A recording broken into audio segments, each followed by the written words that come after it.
Good. Thank you, Digital Voice. We are recording, and I will formally start our event for tonight.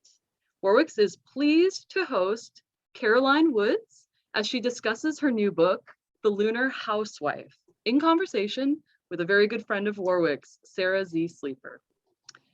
Caroline Woods is the author of the novels Fraulein M, a highly acclaimed debut hailed as masterful by Booklist, and The Lunar Housewife, which we are about to hear about, which has appeared on numerous most anticipated books of 2022 summer lists by the New York Times, Book Page, Publishers Weekly, Crime Reads, and the Today Show's Read with Jenna community, and more.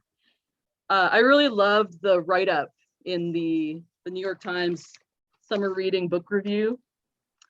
They call the book sly and delightful, and also say that the book is the equivalent of a flinty modern dame holding her own in a room full of condescending men. I can't wait to hear more. Is that accurate, Caroline? I'd like to think so, yeah. Caroline holds an MFA in fiction from Boston University, has taught creative writing at Loyola University, Chicago, and she has previously taught at Boston University and the Boston Conservatory at Berklee College of Music. Her short fiction has been published in Slice magazine, which nominated her for a Pushcart Prize, Lemon, and 236, BU Creative Writing's literary journal. She has also written for Literary Hub, Hey Iris, and other publications. Raised in Delaware, she now lives near Chicago with her husband and 2 daughters. She will discuss The Lunar Housewife in conversation with Sarah Z. Sleeper. Sarah Z. Sleeper's debut novel, Gaijin, came out in 2020 to glowing reviews. Her short story, A Few Innocuous Lines, won an award from Writer's Digest. Her nonfiction essay, On Getting Vivian, was published in the Shanghai Literary Review, and her poetry was exhibited at the Bellarmine Museum. In the recent past, she was an editor at New Rivers Press and editor-in-chief of the literary journal Mason's Road. Prior to completing her MFA in 2012, she was a reporter, winning 3 journalism awards and a fellowship at the National Press Foundation. So with that, I will yield the Zoom screen to these 2 authors and enjoy. Put your comments or questions in the comments on Facebook.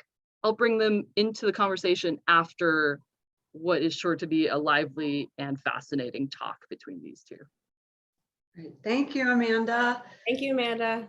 Caroline, it's so nice to meet you. Thank you, Sarah. It is so nice to meet you too. Thank you for doing this. I'm so happy to talk to you. I only wish we were in person because that would be even better. I know, me too. Next time. We do the best we can in this format. We have a lot of great things to talk about, so I'm excited about that. So, of course, I just read The Lunar Housewife, and when I recommend it to friends, I'm calling it a literary thriller and a Cold War love story. That's just kind of how I classified it in my mind, but it's a great read. And I guess I really want to know, how would you describe this novel? And if you were suggesting it to a book club, for example, how would you describe it? I think your description is great. I think I would say a Cold War spy thriller. I like that you said literary, though, literary thriller, with a sci-fi romance novel within the novel. I think that's part of what makes it unique from some other historical fiction, that it incorporates an element of sci-fi, and it's kitschy 1950s sci-fi, which is it was fun to write. But yeah, I would say for anyone who likes historical fiction, mid-century glamour, and a bit of romance, it has something to appeal. Okay, I want you to show the cover. I have a galley, but yours is pretty just a little tiny bit because the binding is finished. If you Yeah, notice, if I- the audience notices, the cover goes all the way, the graphic goes all the way Yes. around the book and makes it just absolutely beautiful. all the way around the book, and it's a superimposed cluster of stars. It's like the Milky Way Oh, yeah, over wow. her face, and I thought that was a great interpretation of the book because Louise, I'm assuming this is Louise Lighthouser, the journalist, the main character, but she's writing a sci-fi romance, which is Right. part of it is included in the book. So it's kind of like this is what she's thinking about. I thought it was clever. It's fantastic. It's really eye-catching. And I didn't plan on asking you this, but since we're talking about it real quick, did you have input into the cover design, or was it sort of shown to you and you had approval, or how did that go? They gave me a little bit of input. It came to me mostly like this. Here's one funny thing that I asked them to change. Since it's a black and white photo, the wine in the glass, when I first looked at it, it looked like water. And I said, can we add a tint to the wine? Nice. Colorful, and it looked like, I was like, I don't want it to look like she's drinking water. So they tinted it just a tiny bit, and now it looks kind of like rosé. It sure does. Wow, Which that's I think is cool. the drink of the summer and the Lunar Housewife. Right. And realistic, because what glamorous woman is drinking water out of a Right. wine glass in the 50s? Probably. Exactly. I'm sure it is wine, but with the black and white, I was like, that's not entirely clear. But other than that, I liked what they had done. And I know they went back and forth for a long time on like the fonts, getting the exact right font. Yeah. They nailed it.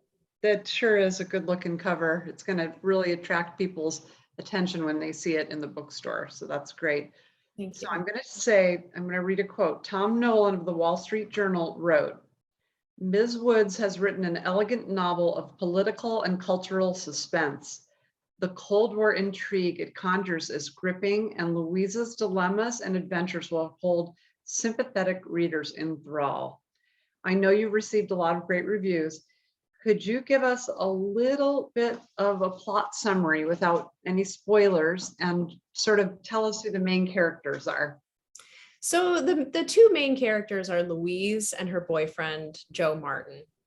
Louise is a journalist who is writing for Joe's magazine. He's like a 20-something hotshot in New York who's just started this men's magazine that is kind of a combination of the Paris Review and Playboy.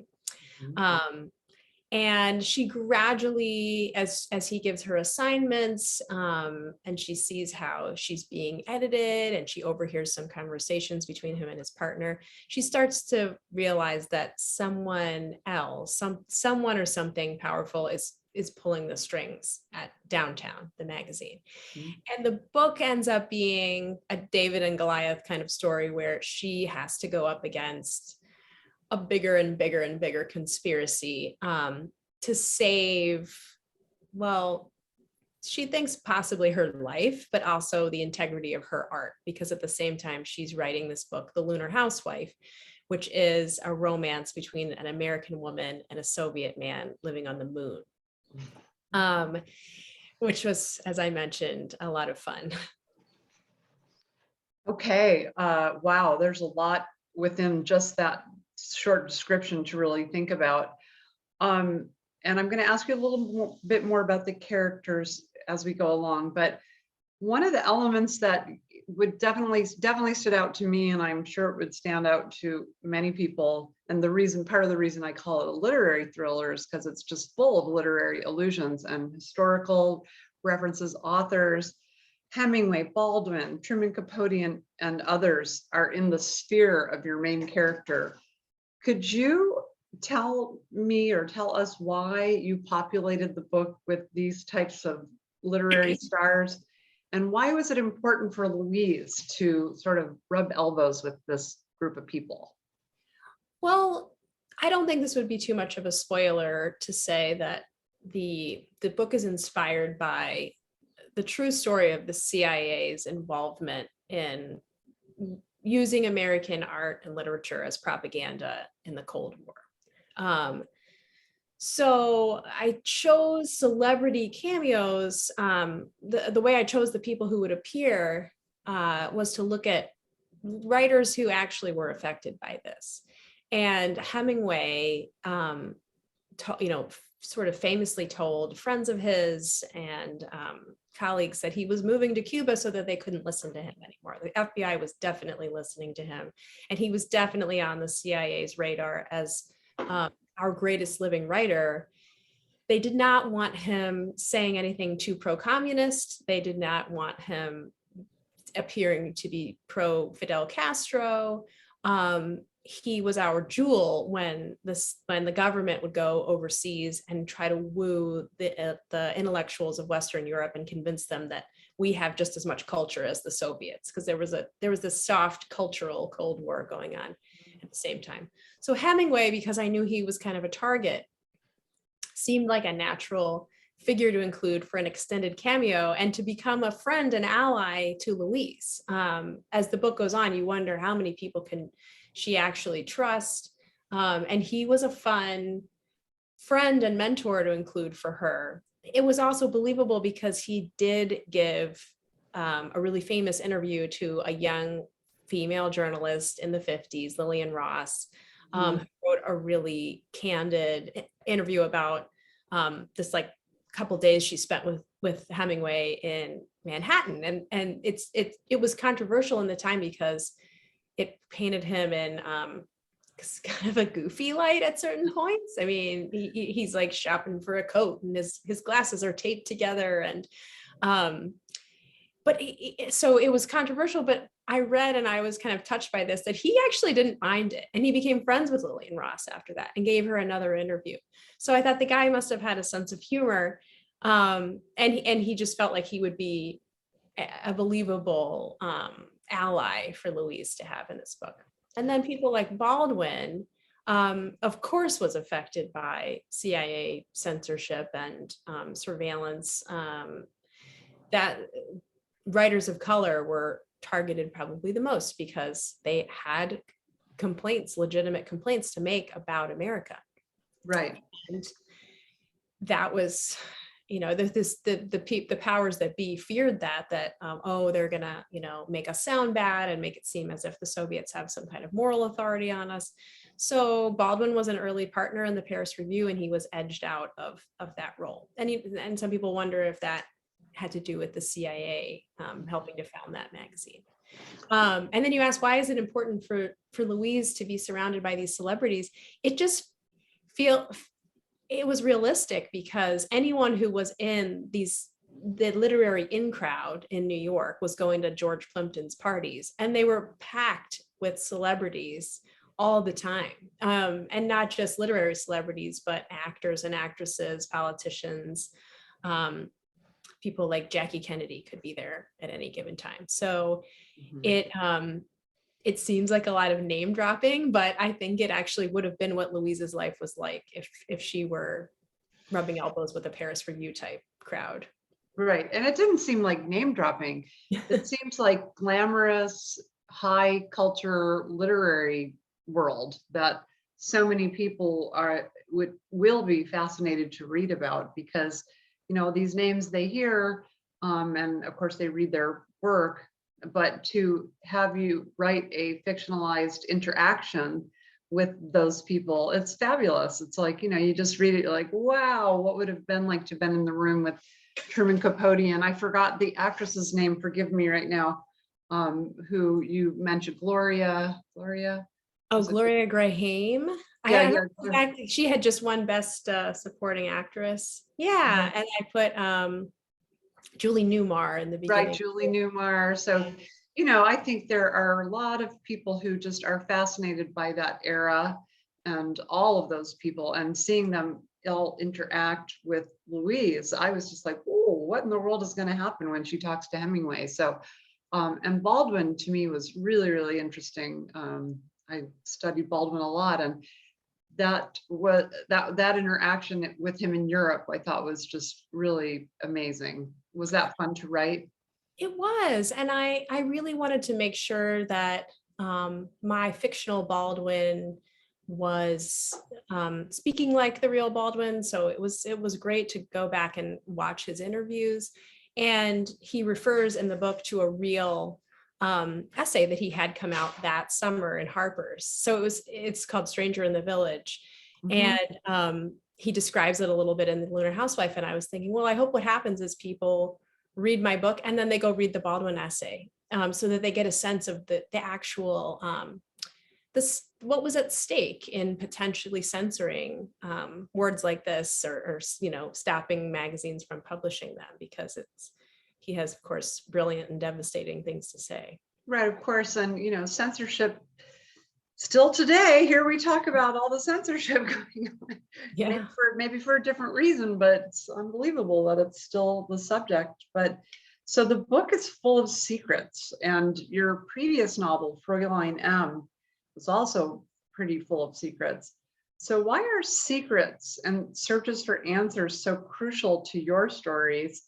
I'm wondering if there's something about the human condition or character that you're trying to illuminate, or were the secrets just sort of integral aspects of pre-World War II in Fräulein M, or the Cold War in the Lunar Housewife? And feel free to share any plot points that help with that question. Sure. Well, in Fräulein M, there are some major family secrets between these two sisters who grow up in Berlin. They become young adults in Berlin in the early 30s, right before the Nazis take over. And one of them makes it out of Berlin, and the other stays for a while. And I felt as if secrecy was integral to that time period and those circumstances, because a lot of the people who were coming out of Germany at the time probably either didn't want to be found, or had things to hide about what they had done before. Life or death, right?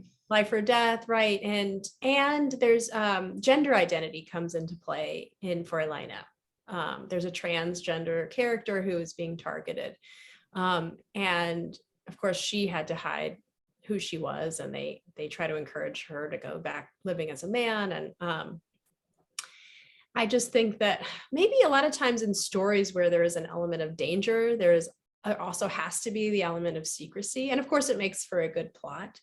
It fits perfectly with the CIA story because it was all done in secret, as is so much of what the CIA continues to do. And I realize that's part of their job, and part of what allows them to do good things as well. But I heard an interesting anecdote actually regarding secrecy in the CIA, that the Argo story, that was made into the Ben Affleck movie, was leaked on purpose because the CIA said, we have too many secrets and only the bad ones are getting out. So let's tell a good story. Oh, yeah, So proper they made that propaganda. Yeah, that's right. It is. Wow, that's really interesting. So Yeah. for the people listening, just a little tiny bit more about the New York literary scene's interactions with the CIA or the government at that time. Yeah. So the first place I turned to do research on this book was the history of the Paris Review, which was actually founded by the CIA in Paris in the late 40s as a cover for Peter Matheson's activities as a spy. He was spying on fellow authors, probably Baldwin, they were friends, to make sure nobody was saying anything too pro-communist. And they set up this magazine called the Paris Review as a front. And the CIA paid for the apartment that they were working out of. But then they started making who knows who was doing it, but his wife was getting hang up phone calls and they were getting followed around Paris. And then he claimed that he started to realize that he didn't want to be involved with this, and he stopped. But the magazine still received $20,000 in magazine funding funneled through a shadow organization, but from the CIA in 1953, which is over $216,000 today. So that's a lot of money for them to later claim that, the government, the CIA had no influence on content, no editorial input. And I think, well, I don't know about that, but it's a fascinating story because it is still such a prestigious magazine and it's existed for so long, and they have come clean about this stuff. But when I look back at George Plimpton's parties, and I think of the young women who would have been there, who are kind of in the shadows and the stories about the parties. It's more, these distinguished literary men with their elbow patches that we talk about. I think, how many of them were aspiring writers? And that was where the Louise character came from. How many of these girls, they're always called girls, at these parties were there because they were hoping to, and I know how that feels, to get their publishing break. I'm going to rub elbows with these guys. Maybe I'll date them. And hopefully, I get my own book published, or I get a magazine article. And I thought, gee, probably a lot of these young women would have no idea that their hosts had an advantage. They were like playing inside baseball with the CIA. So that was where this novel came from. I was thinking about that dynamic, the like powerful men who are even more powerful than they appear, and then the unknown female writer. That is fantastic. It's such a fraught and interesting situation. And I think people will find that very interesting. A lot of things they probably didn't know about unless they follow this topic more closely. But so Louise Lighthouser, she is a woman of skill, and she's interesting and beautiful. And she also has a few secrets. Yeah. But she stands out, obviously, against the common stereotype of the time. And what kind of woman do you think she is, and why is she that way? And were you making any particular points about women in that era, or just this one person in that time, or?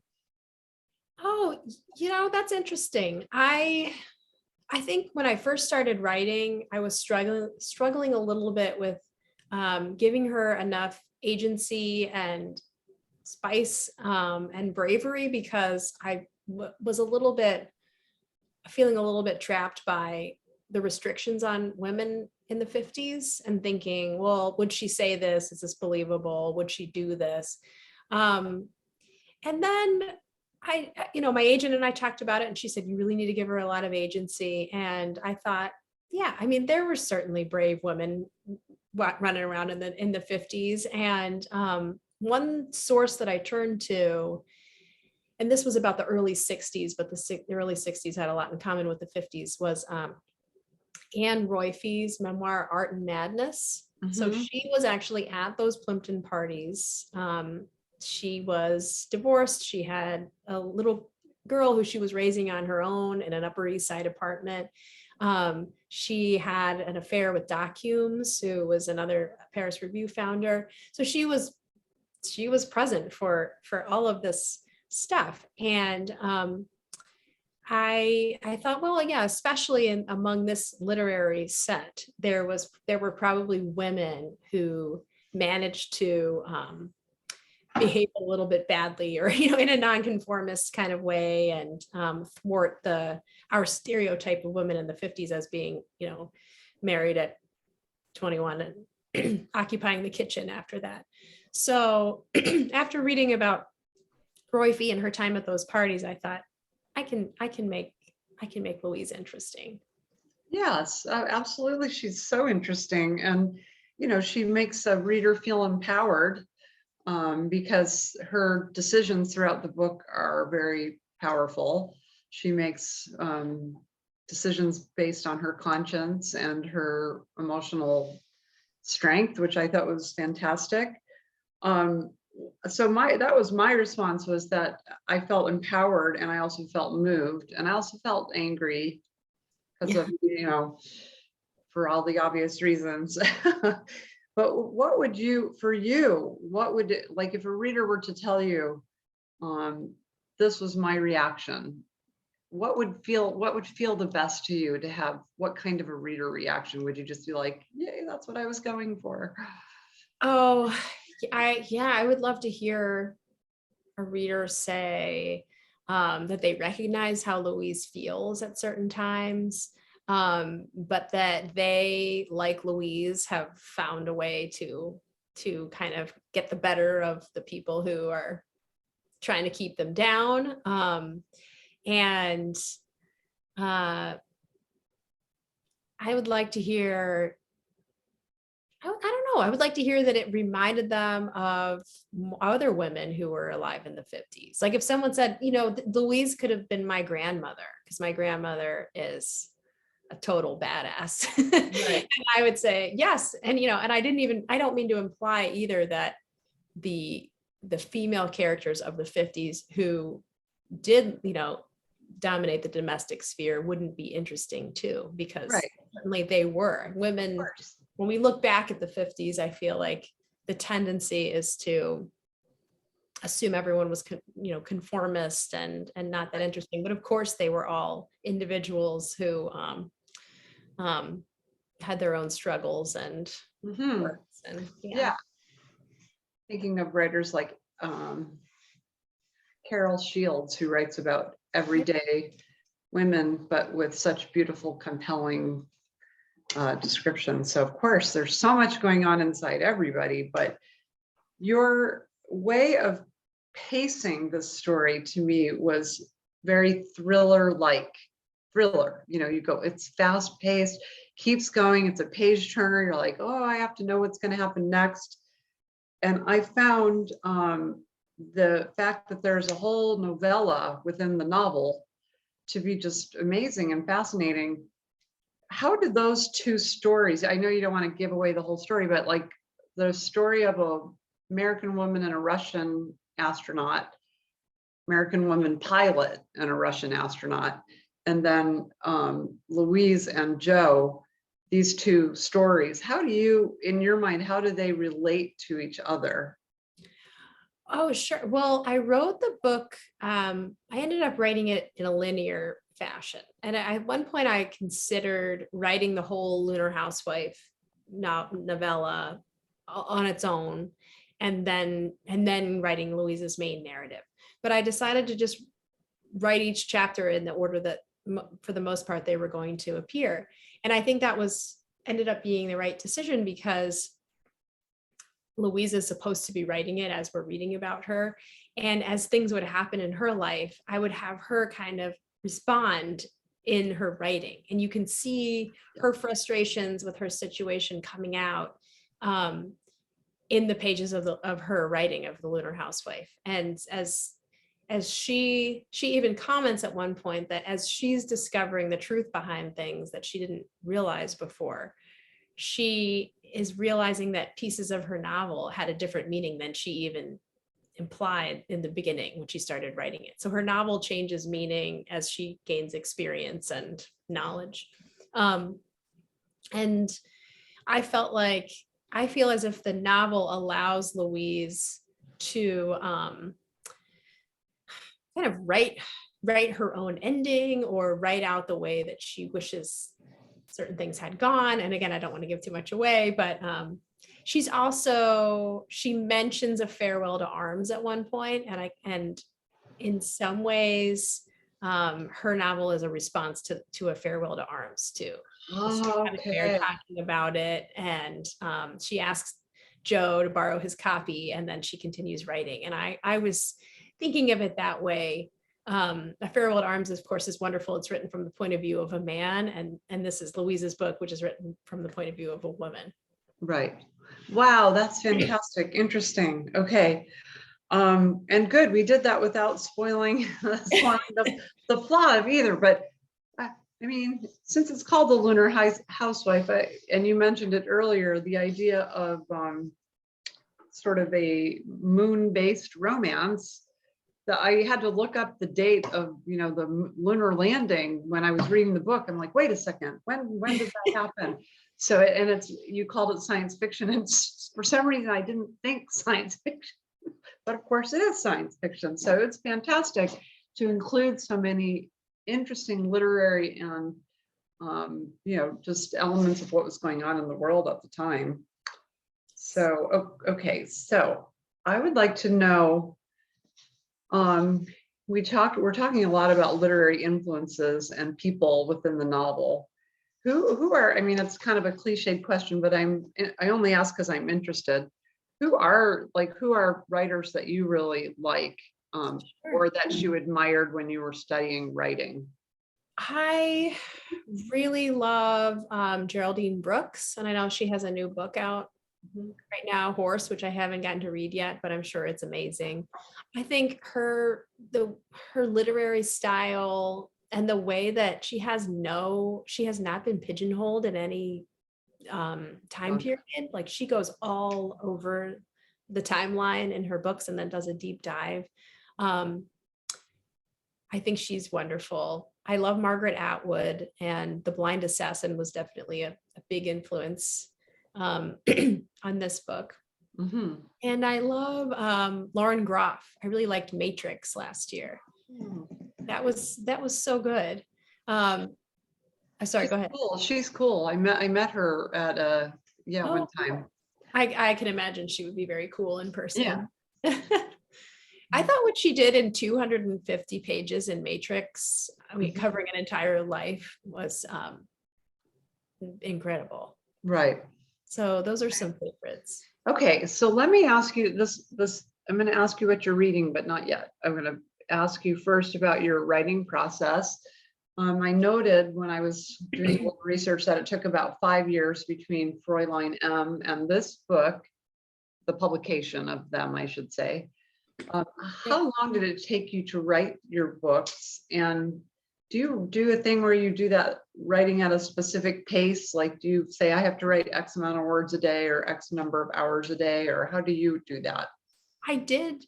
I did do that with the Lunar Housewife. I did not with Fräulein M. It was a totally different process.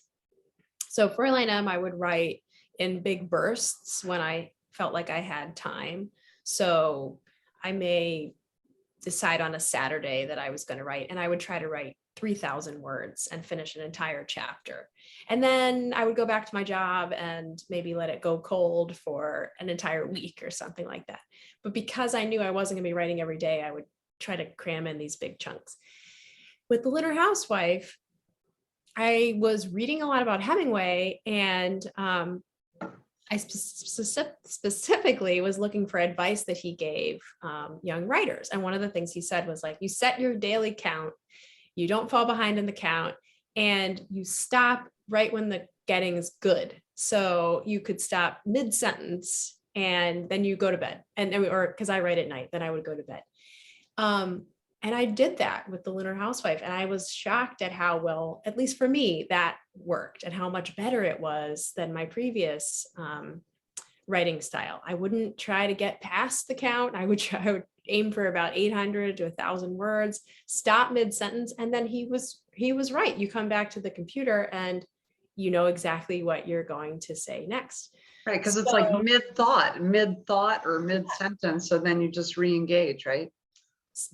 Exactly. And because I did it that way, it was a much quicker process. And I was also differently motivated. I started Fräulein M in my MFA program, and it started out as short stories, and it gradually became a novel. And it took from start to publication or to acceptance by a publisher, it was about 8 years. Lunar Housewife, I wrote essentially in a season, and then revised over the next season, and then got a publisher. And a big part of that is having an agent. Writing is lonely, and it's hard, and it's nice to have a sounding board and someone cheering you on. My agent was really cheering me on, and part of the reason why there was such a big break between books was I had 2 kids, and I couldn't. Wow. I just couldn't do it. And at one point I basically said to my agent, just count me out. I can't produce anything right now. And she was my champion. She said, I'll be here when you're ready. And then in spring of 2020, I picked up an idea I had before, and that was the Lunar Housewife. So I was lucky to have her as a good friend. I mean, she really was a friend and ally to get me to start writing again. But yeah, I am hoping that this new writing style I can replicate, because it did work for me. And for people who don't know, writing 3,000 words a day, which you did with Fräulein M, that's almost impossible, really. That's so much to put out at one time. So either way, you got it done. You got it done, and now you know a better way. So that's really cool. And I always want to know, like, what weird thing do you do? Do you like light incense, or do you just like sit in your pajamas? Or like, I listen to K-pop. Okay, that's what I do. I like K-pop, so I love that. have I that. listen to music too. And sometimes it's music that relates to the time period that I'm writing about, but other times it's like music you would run to Oh, get the blood pumping and feel empowered a little bit. Yeah. oh, I like that idea. That's cool. Okay, so can you tell me, are you working on your next novel, or are you doing something else, or what are you pursuing in your literary life? And congratulations on 2 children between 2 books. Oh, thank you. Gee, you're such an underachiever. It's just really...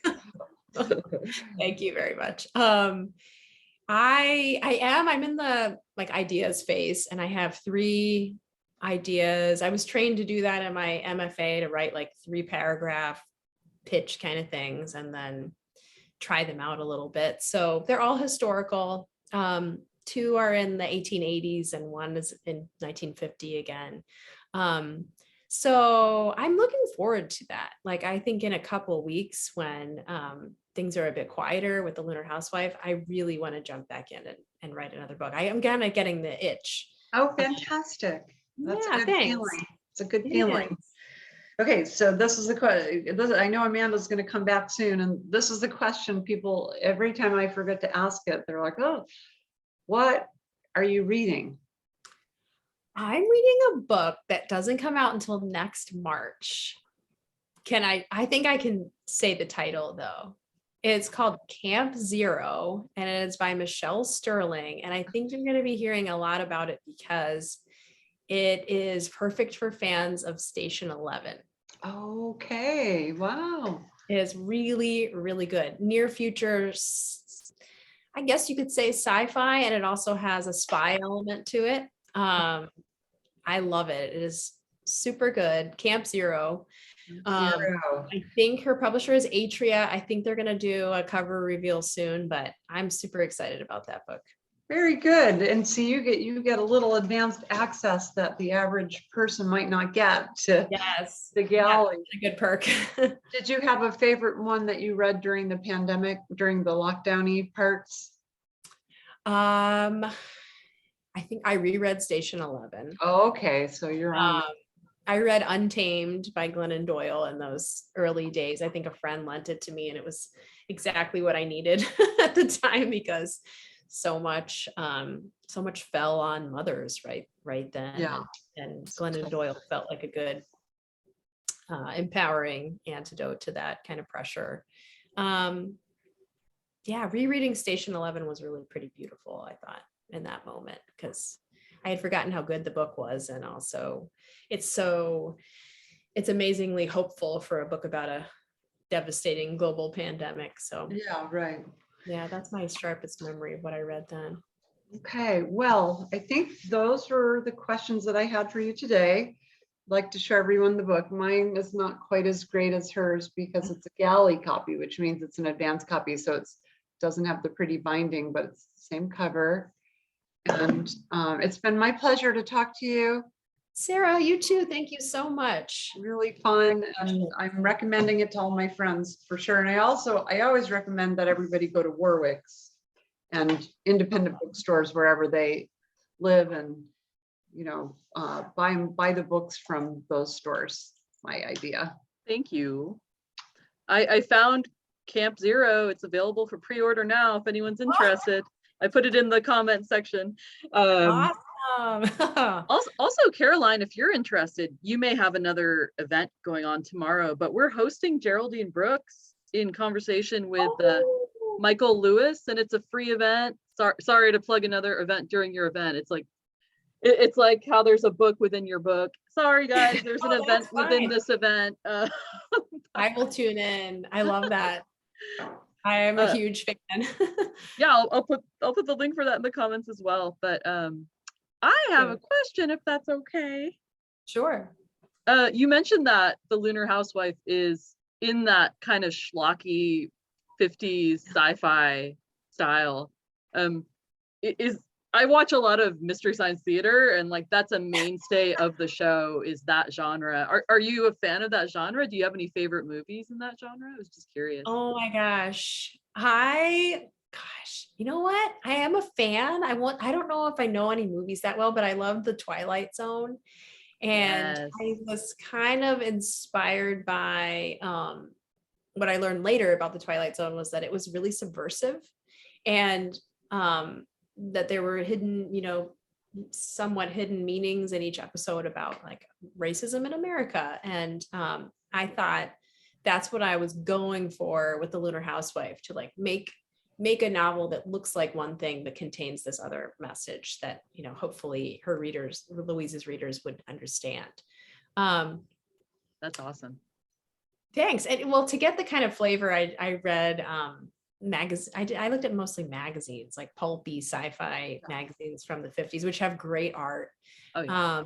And they told me at Doubleday, they were like, you could even, ramp up the like space agey gadgety language. So I just made up some terms, like they're watched by a Vizio telespeaker. Yeah. I remember that. I was like, wow. I think I added that later. It was just camera. And then they're like, no, make it more. So it was fun. It was fun to think about, like, what would the cover of the Lunar Housewife look like? Mm-hmm. So cool. Have you seen the new Twilight Zone? No. Oh, it's on Netflix, right? It's incredible if you're okay. I need to watch interested. that. We did get a question from Barbara. Did your editor have you change parts of the book that you did not want to change? Change parts of the book that I didn't want to change. I don't think so. I think we were pretty copacetic on the book. Let me think. Yeah. No, her comments were fairly small, but it would be, and they were really insightful. Like Glynis is a character in the book who is the wife of one of the founders of Downtown Magazine, and she wanted me to develop Glynis a little bit more and give her more of a scene, and more of a backstory, so that she wasn't just the wife of this guy who had multiple affairs who we just needed to feel sorry for. Like Glynis needed to be more of a person. And as soon as she said it, I thought, oh yeah, of course Glynis is more of a person. And I realized I had her backstory in my head the whole time and I hadn't put it on paper. So there were things like that. She suggested that I add, another scene with another woman in the novel. And that ended up opening up all kinds of things that were relevant to the entire plot. So it was just mostly like add some backstory here, add a scene there, and I enjoyed doing it. Good editors are so helpful, right? Yeah. Oh yeah. I mean, it's like telling me the thing about Glynis's backstory. I felt like I never would have noticed that, because sometimes you forget what of what you've developed in your head is actually on the page. Good point. Great. I think that's it. So we like to ask, how do we follow you on social media if you're in that sphere? Sure. So on Instagram, I'm at Caroline Woods Books. Facebook, I think, is Caroline Woods Writer. They should all be the same, and they're not. And I'm on Twitter too, which I think it's one of those two on Twitter. But yes, and I wanted to mention that the Lunar Housewife has a book club guide, which is on Penguin Random House's page for the book. So if you click under the cover, it says Reader's Guide, and it has all kinds of discussion questions. It has a recipe for a cocktail, a letter from the author, and it's beautifully designed by my marketing team. So definitely check that out. And if your book club is interested in reading it, I will Zoom with any book club anywhere. That's so cool. What's the cocktail? It's based on a Negroni, but it's a little bit different because I wanted to make it the lunar landing, like a specific Lunar Housewife cocktail. And I added some soda because apparently Hemingway liked a little soda in his Campari and gin drink. So it's closest to a Negroni. I saw Caroline's cocktail video on, was it Instagram? And I thought it was fantastic. Thank you. Yes, I made it. And then I tried it. I think I tried two. And Sarah? Oh, well, I was going to say, I think Carolyn forgot to mention her website because I looked at her website. It's a beautiful website. CarolynWoods.com? CarolineWoodsWriter.com. Writer.com. Thank you, Sarah. Yeah, and I have a website, sarahzsleeper.com, where you can see about my book and my journalism and stuff. I have other stuff too, but you know, this is not my show. Well, you were an integral part of the show. Thank you. Yes. Yeah, You made did a the great show, job. Sarah. Thank you. Yay, that was fun. I had a great time talking to you. Great conversation. Thank you. Thank you both. Everyone, please buy the book, if not from Warwick's, from your favorite indie bookstore. And gosh, and looking forward to whatever's coming next for both of you. And oh, I was going to ask, is there a playlist with your reading guide? Oh, there is. Yeah, there's Oh, a cool. playlist. Oh, awesome. Yes. Thanks. Yeah, I want to knew go there make was a something else. I was cocktail. Yes. You can have a cocktail. And the playlist is a mix of 50s songs and more modern songs like David Bowie that fit the Oh, space age nice. theme. Yeah. Sweet. Cool. That sounds awesome. Also, I forgot to mention, that blows my mind about the Paris Review. I had no idea about its history. Like, I can't even believe. If you want to, I know it's incredible. There is a great book by Joel Whitney called Finks that follows the whole story. And there's information in there about Hemingway and Baldwin too. Yeah, it's incredible. Cool. Thank you. Well, with the cocktail on the playlist and the reader's guide, I foresee a lot of fun book club meetings in your future. Thank you both so much. Oh, and it would be really cool to see both of you in the Geraldine Brooks event tomorrow. So if you're interested, I'm going to try to come in. yeah, free event. Yeah, and thank you both again. We're going to sign off. Virtual Warwick saying goodbye to book lovers in the ether, and please keep tuning in and reading a bunch of awesome books. Thank you. Thank you guys. Thank you. Bye.